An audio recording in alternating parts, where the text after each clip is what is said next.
5 वर्षों तक बांग्लादेश की कमान संभालने के बाद शेख हसीना को आखिरकार इस्तीफा देकर देश से भागने के लिए मजबूर होना पड़ा। सोमवार को बांग्लादेश की प्रधानमंत्री शेख हसीना अपने वतन छोड़कर भारत वापस लौट गई।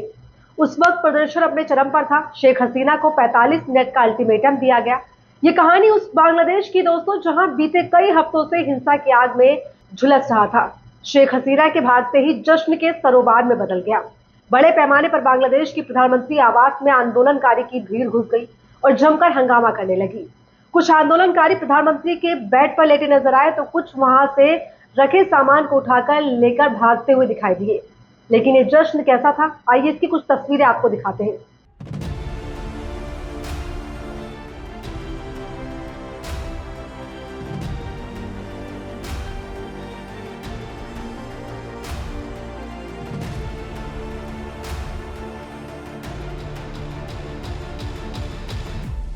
शेख हसीना के देश से भागते ही उपद्रवियों ने पीएम आवास पर धावा बोल दिया। हमला भी ऐसे कि उपद्रवियों ने शेख हसीना के घर पर ऐसे लूट मचाई कि इसका अंदाजा शायद ही किसी को होगा।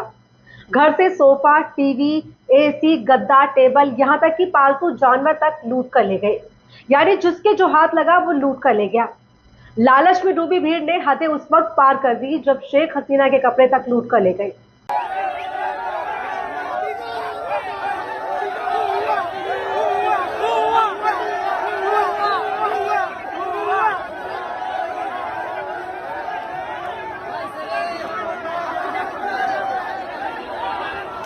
इन तस्वीरों को देखकर इन लोगों की बीमार मानसिकता का अंदाजा लगा लीजिए कि अपनी मां की उम्र की महिला के अंडरगारमेंट्स हवा में लहराकर ये अपने आप को क्या ही समझ रहे होंगे।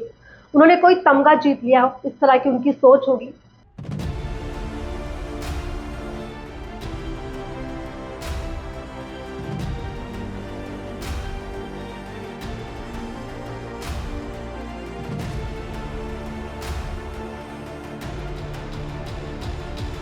इस बीमार मानसिकता वाले युवाओं पर पब्लिक का गुस्सा जमकर फूट रहा है। बांग्लादेश से सामने आ रही ये तमाम तस्वीरें इस वक्त सोशल मीडिया पर लगातार सभी का ध्यान अपनी तरफ खींच रही है और ट्रेंड कर रही है। शेख हसीना को लेकर उपद्रवियों की मानसिकता को देखते हुए लोगों का कहना है कि अच्छा हुआ शेख हसीना ने देश से भागने का फैसला कर लिया। नहीं तो सोचिए अगर वो बांग्लादेश में होती तो उनका क्या हाल होता, क्योंकि जो इंसान जो वहां युवा उपद्रवी मौजूद थे वो इस तरह की हरकत कर सकते हैं। अपनी माँ की उम्र की महिला का जो अंडरगारमेंट्स हैं, उनके कपड़े हैं, तमाम तस्वीरों के जरिए से आप समझ सकते हैं कि उनकी साड़ी तक भी नहीं छोड़ी और अपने आप को कितना खुशी से लोग दिखाते हुए नजर आ रहे हैं कि उन्होंने वाकई में बहुत अच्छा काम किया है। जिस तरीके से शेख हसीना को लेकर तमाम तस्वीरें निकलकर सामने आई, वो वाकई में बहुत भयावह है कि किस तरह की मानसिकता है। वो मानसिकता को दिखा रहा है किस तरीके के लोगों की वहाँ जो हालात हो चुके हैं वो उन तस्वीरों के जरिए से आप समझ लीजिए। तो शेख हसीना का जो ये फैसला रहा कि बांग्लादेश को छोड़ना पड़ा, तो शायद वो बिल्कुल ठीक था, क्योंकि जिस तरह से वहाँ पर अब हालात है उससे अंदाजा तो यही लग रहा है कि जिस तरह से एक वक्त पर शेख हसीना की पूरे परिवार को खत्म कर दिया गया था, तो शायद अब भी वही मंजर होता। इस पर कई सारे लोगों ने जो अपना गुस्सा जाहिर करते हुए कुछ ट्वीट्स भी किए, तो ट्वीट्स में आपको दिखाती हूँ। उद्धव यादव नाम के एक ट्विटर यूजर हैं, उन्होंने लिखा है, प्रधानमंत्री आवास से शेख हसीना का ब्लाउज, ब्रा, पैंटी, बत्तख लूट कर ले जाने वाले दंगे किस एंगल से छात्र लगते हैं। आरक्षण को विरोध करने वाले अंगवस्त्र लूट रहे। ईश्वर से प्रार्थना है कि ऐसे धरती पर दोबारा ना पैदा हो। इसी के साथ में एक अलग दूसरे यूजर है, उन्होंने क्या कुछ लिखा है वो भी आप अपनी स्क्रीन पर देखिए।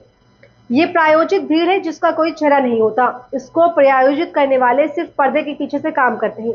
जाहिर सी बात है कि जब चेहरा नहीं होगा तो कोई जवाबदेह नहीं होगा। इसे हम आवारा भीड़ कह सकते हैं। ये स्वार्थ के साथ जन्म जाती है, वो स्वार्थ सिद्ध ही है। आवारा भीड़ समाज को लीलने लगती है। इसे प्रायोजित करने वाले इस समाज के हवाले करके समाज को ही भुगत में छोड़ देते हैं। ये उन्मादी भीड़ किसी भी तंत्र को काबू करके किसी भी तरह से काबू में नहीं लाई जा सकती।